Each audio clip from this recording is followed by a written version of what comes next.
team of the weekend. Is Napier done? Guys, I shot a text to a guy that I've grown to be friends with, Jacob Rudner, covers Florida for 24/7 Sports, one of the best Florida reporters you'll have out there.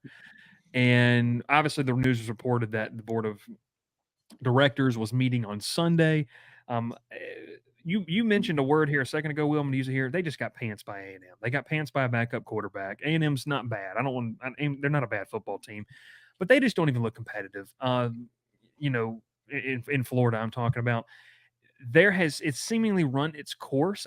I really didn't think we'd see it potentially this early in the season. Now nothing's happened yet, but this is a bad team. I don't know where you look on this schedule and you go get another win. Maybe Mississippi State team that just got blown out by Toledo. Like maybe you win that. And Will, I was crushed in the preseason for saying 2-10 might be the floor. And we're looking at this, and it legitimately might be the floor of this team.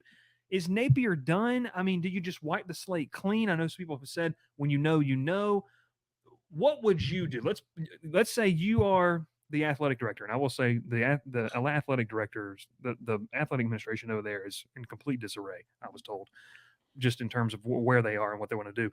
Let's say you're in the AD chair. Will, what are you doing here in between week 3 and week 4 about the Billy Napier situation in Gainesville?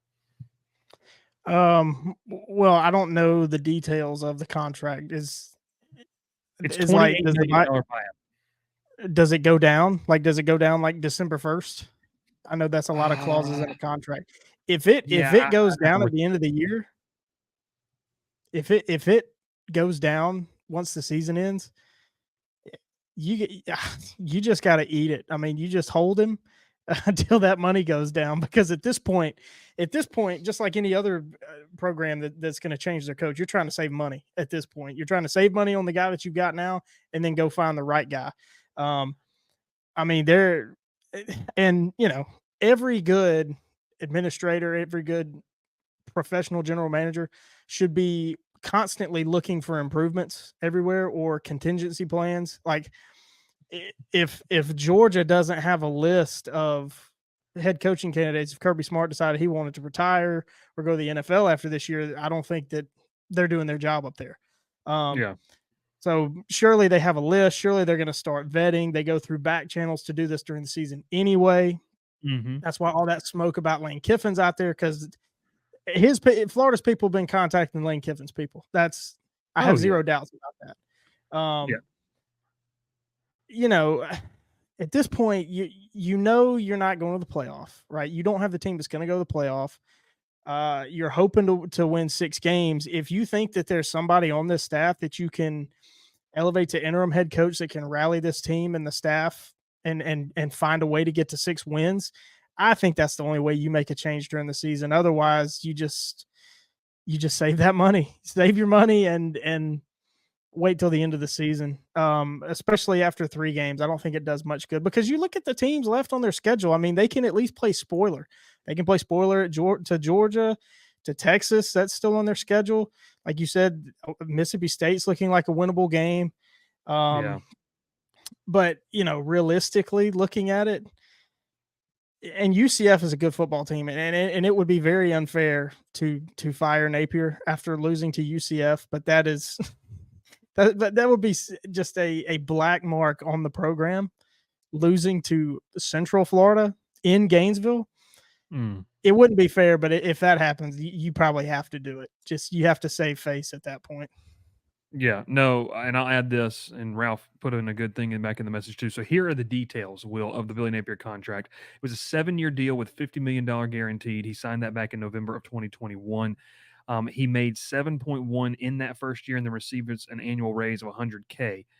So if they decided to buy him out and fire him right now, it would be 25.67 million. That number is 85% of the total remaining compensation. And apparently that per ESPN, they reported this, that the boosters have already gathered that money, which just goes to show you how much money we're talking about in a Yeah. place like Florida, which if it does happen, we'll have a whole separate show on why Florida is one of the better jobs in the country if they get the person right there. Ralph did mention too in the comments that we do need to know that the whole Jaden Rashada thing, that buyout number could go down if he's found guilty in that, which would be an interesting timeline of Yeah. would they accelerate that case? I mean, would it be I don't back paid. Florida's to probably Florida, like Florida getting a check probably from telling the NCAA, like, let's go. What are we doing? Let's go. Time out. Would it not be unreal? Okay, let's just say they pull the plug on this. Okay, and then the case happens like in the next 2 months or something like that, and Billy Napier has to write a check to Florida. Like, how do you even go? Who's sending that? Who's would it dropping be to that Florida off? or would it be to the NCAA? No, it'd have to be to Florida because Florida. Florida paid out the buyout. But again, it depends on the language of the contract. A lot of contracts, like I know the way Auburn writes them, if they fire a coach, by December 1st, Auburn has to write a check for 50% of the buyout. Here we go. Or by January 1st. Or it's $12.83 million within the first 30 days after. He would then receive 3.2 every July 15th over the next 4 years. So within a month, he has to get that 12.83. So he'd probably be forfeiting a lot of those extra payments. He'd also be forfeiting 2 cars with insurance and a suite at home games with 16 tickets. And he also wouldn't be able to use the aircraft anymore, which I don't know why you would want to use the aircraft if you're not the head coach. So we need to remember that and celebrate Billy Napier Day on July 15th. God, you're already putting it into existence. It's going to happen. It's not if, it's like Bobby Bonilla Day. Yes. Napier's 12 and 16 at Florida. He's 12 and 16 at Florida, 6 and 11 in the SEC. And this crazy, guys, because this was a guy who was pretty sought after in terms of like he was 40 and 12 at Louisiana, had built a Sun Belt power. Like they were very, very good. He was going to get the Auburn job. Yeah, no, he really that's you're not wrong. Like, and he was in line looking at the South Carolina job. Some coaches drive the car to. We're gonna get to that question though here in a second. I just saw Clayton's stat of the year, and that is just terrible. We're not putting that up there. One more stat on this. Oh, on Monday's press conference, today's press conference, he was asked a question if he sees a path to a 4th season. He said 100%. Now, how logical is that idea of a path? Well, I don't know. What do you expect him to say? Yeah, that's a dumb question. I'm gone after this year. He was also asked the question of does he still have faith in his ability to lead the team? Like he's going to say no. Like I sat in a press conference where that question's been asked. By the way, it was asked to Jeff Collins, and I don't know why you would ask that question because what is he supposed to say? If he says he probably said yes. Right there. He probably said no. He's probably no. Yeah, well, Ralph, any kind of thoughts on Napier? I mean, you just go ahead and cut ties. Like, when's their bye week? By the way, when is that? Because for LSU fans, I've already told them be scared because you can get that the Will Mannis. He likes to talk about the interim bump after Mississippi State. Oh yeah, if they lose to Mississippi State, he's gone. Oh, if he loses to UCF, he's gone. I'll tell you, it's UCF this week. No, it's Mississippi State bye week, UCF at Tennessee, then Kentucky. And I don't like the sound of that.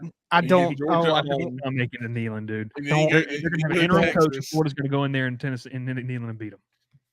No, I don't like the sound of that at UCF. Bye week before UCF. Yeah, brutal. Ralph, your thoughts on Billy Napier? Should they go ahead and pull the plug? Like, what's this feels like a matter of just when it's going to happen, not if.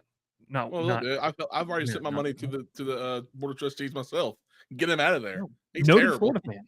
No. Look, I've always been on the table of you got to give some of these coaches, that come from smaller schools 3 to 5 years. The recruit to build a program, get some guys in there to help out. He has not done that once whatsoever. He's brought some good guys in, but they hadn't kept them. You got a great running back last year. You lost him to Georgia. You can't keep anyone there. Lagway's leaving if he gets fired. By the way, absolutely. Lagway might not even play the rest of the year. Just this is like keep himself healthy. I would, but not a bad choice. Yeah, I mean, look, at this point, I don't think you have any future with Napier, your head coach.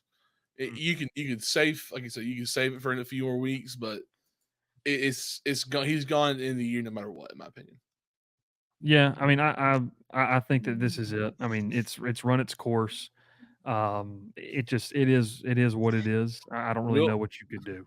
We'll wear a different. Clayton asks, "Does Gus Malzahn get a call if Kiffin says no?" You have no idea how much this question hurts me. We'll be wearing different color orange and blue next year. Would you rock a Florida Gators shirt if he got the call? Gus? Yeah, they wear orange and blue. Of course. Different shade of orange and blue next year. I don't ever want to put the cart before the horse, fellas, but they're Bet Online, our partners here. They did come out with a list. I don't know if you guys saw this of the most likely betting odds candidates to be the next head coach at Florida. Are you ready for the top 5? Can you hear me? Yes. Jamie Chadwell, Oh, Jesus. Lane Kiffin, Deion Sanders, Oh boy. Elia Drinkowitz, Brent Key, and, and Brian Schottenheimer. Oh good God. That's the top 6. Now in 7 Brian and 8, Schottenheimer. yeah, I don't even know who that is. I I'm think gonna keep it 100 with you. I don't even know who that is. That was Georgia's offensive coordinator. Was it not? Or was that No, another Schottenheimer? he's a Seahawks guy. He's the OC for the Seahawks. Yeah. Yeah, he was. Brian No, he's the OC for the Cowboys. Yeah. Brian Schottenheimer. Is that the same guy that was at Georgia? Yeah, he was offensive coordinator and quarterbacks coach in 2015. He was awful. Also, Gavin says key to the swamp. Key to the swamp. What is his when you have betting odds for head coach positions that aren't even open yet? Read late stage empire stuff. Yeah, it's crazy. I mean, look, he's gone. Like, I'll kind of end this topic right here. Like, it's done. It's over with. It is sad because Billy Napier, I think, is a good coach, way in over his head. And it is just it has been bad. And I will say this too: I do not think Florida's administration has helped him out. I don't want to speak on what this job can be. I will just say this: this is a top 20 job in the country. Maybe top. Look, everybody knows what this job can be. It's national championship. Some people are rock dwellers, Will, and they refuse to believe that you can win at Florida again. I think it can. Didn't mean to interrupt you, but I think this is a great job. Rock dwellers. But they have to align. Everything has to align. NIL, AD, and coach all have to align. Florida is such a good job that I think Lane Kiffin would crawl on glass to Gainesville to take the job. Here's my hot take, and we're not talking anymore about it. If Lane Kiffin took the Florida head coaching job, he win a national title within 5 years. Yes, he would. Yes. People have forgotten, like, one of the most fertile recruiting bases, especially in Gainesville, because you can pick up into South Georgia and you have the whole state of Florida. We'll leave it right there. But no, Napier's done. Like, when do you pull the plug? Maybe by a week. But this is. Tell me, give him a week to move out.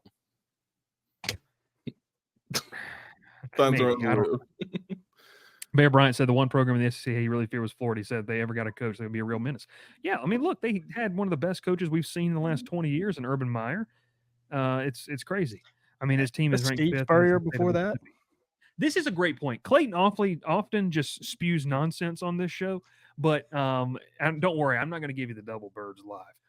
But I mean, his team is ranked, and it's the state of Mississippi. Y'all, I don't think we even understand, and Will has said this, and Will got trolled by some Ole Miss fans during the offseason. Lane Kiffin's working a masterclass. And I think he's about to hit the ceiling of what he can do at Ole Miss, especially this past year.